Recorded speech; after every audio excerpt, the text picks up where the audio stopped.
Hello, this is Ramblings of an Undisciplined Mind podcast for Monday, April 25th, 2016. As of this recording, Sierra is still missing. This is week 4 of my capstone. So, I am coming across some interesting things in the capstone. It's not the quizzes. I'm doing horrible on the quizzes. Horrible. But I am doing the extra credit, so I think it's kind of mitigating my horrible performance in the quizzes. But yeah, not good. But I feel like I'm learning a lot of things between this course and others that are going to be useful the next time I'm in an interview cycle for a position at another company. And one of those, I think, is I understand a lot better what vision means when you're talking about the vision of a company and what the core elements of that are. And, so a vision is kind of outlines the core purpose, but it's mainly looking forward. It's looking ahead to the future. And as such, it's supposed to have what we have been taught is a BHAG. BHAG. Probably don't pronounce it like that, but I did. BHAG, which stands for Big, Hairy, Audacious Goal. So I'll give you a good example. We are dealing with the group I'm in. We are doing a lot of analysis of this company called O'Reilly Auto Parts, which is in every excuse me, I'm all tongued up all of a sudden. Every state in the U.S., with the exception of 5 in the Northeast area. Up Mainish way, Maine, and it might be actually, I don't think it is Maine, but up there, New Jersey maybe, also that kind of area, which is funny because they've got stores in Hawaii and Alaska, and they got stores all in states all around them, but there's just these 5 states where they don't have any stores.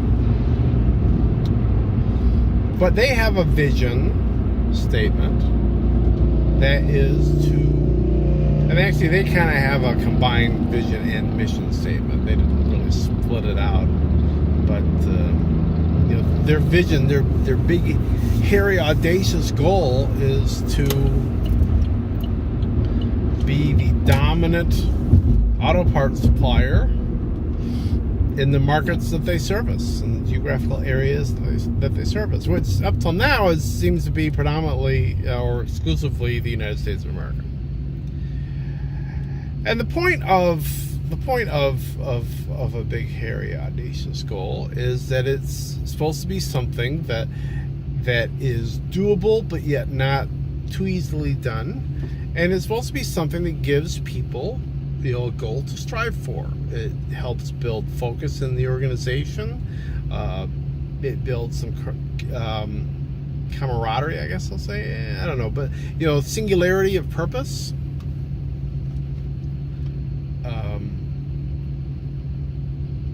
There, and it's something besides maximize shareholder value, which is what a lot of places do, or words to that effect. We were also evaluating this last week. We were evaluating competition, and the 2 competitors, at least in the U.S., that are above them in sales are Advance Auto Parts and AutoZone. And neither one of them they might have something you could vaguely call a vision statement, but they don't have a BHAG at all.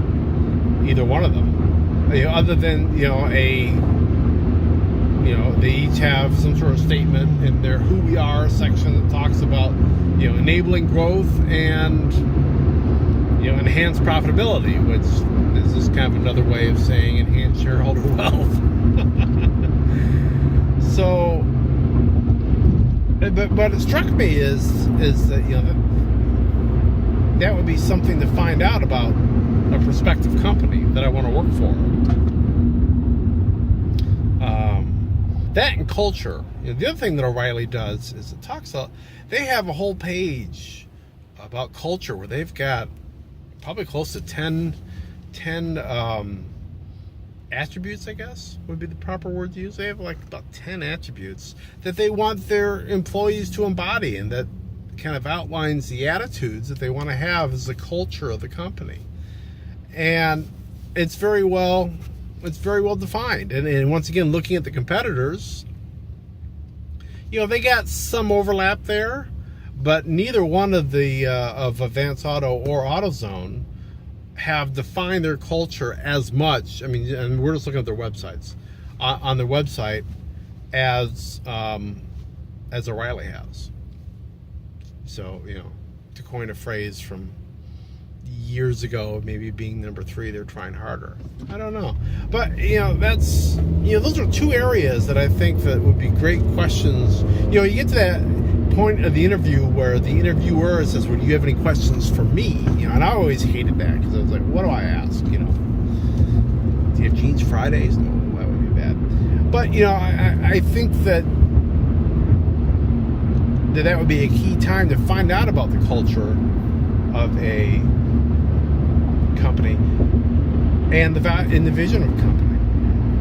I worked with a guy a number of years ago, and I worked at this strange little place. It had the weirdest damn vibe of any place I've ever worked at. And this guy that was there, who was a little older than me, and we just kind of gravitated together, and we hang out the water cooler a little bit, kind of thing. He told me when he was interviewing for the position, he asked about the culture of the company, and he was told they didn't have one. And he says now that he gets there, he understands that. I don't know that I know I didn't. I really understand what he was going after there. I didn't really understand how can a company have a culture. But I think over the years, and obviously, I think it did have a culture of some kind, but it was really dysfunctional. I was so glad to get out of there. That was strange. It was really a strange place. Just because you had people there, and the people weren't bad. Individually they were nice. They seemed to have skills. But it just didn't mesh. It was strange, and I think whatever culture they had, and maybe it was just the lack of a culture. The culture couldn't bring everybody together. So yeah, and I didn't last long there, and that was by my choice.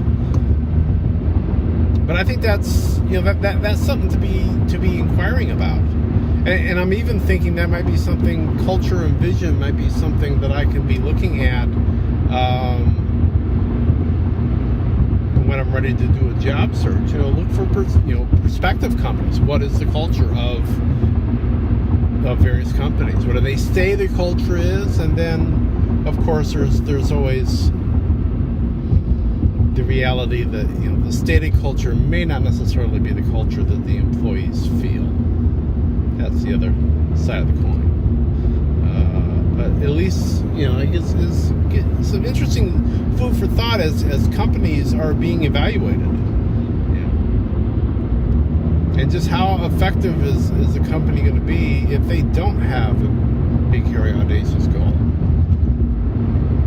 Because maximizing shareholder wealth only gets you so far. And that's what a lot of executives, I don't think, really understand.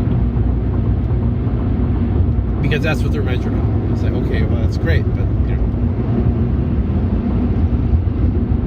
that's not what I'm measured on. That's not what the people that are out shipping products are getting measured on. That's not what the sales team is getting measured on. All of those elements add up to become building shareholders' wealth. But something like that is so nebulous. What does that mean? You know, when executive management, you know, put out there that they thought we were going to grow by 5%, and we grew by 3%, and they're not really happy about the fact that we didn't make our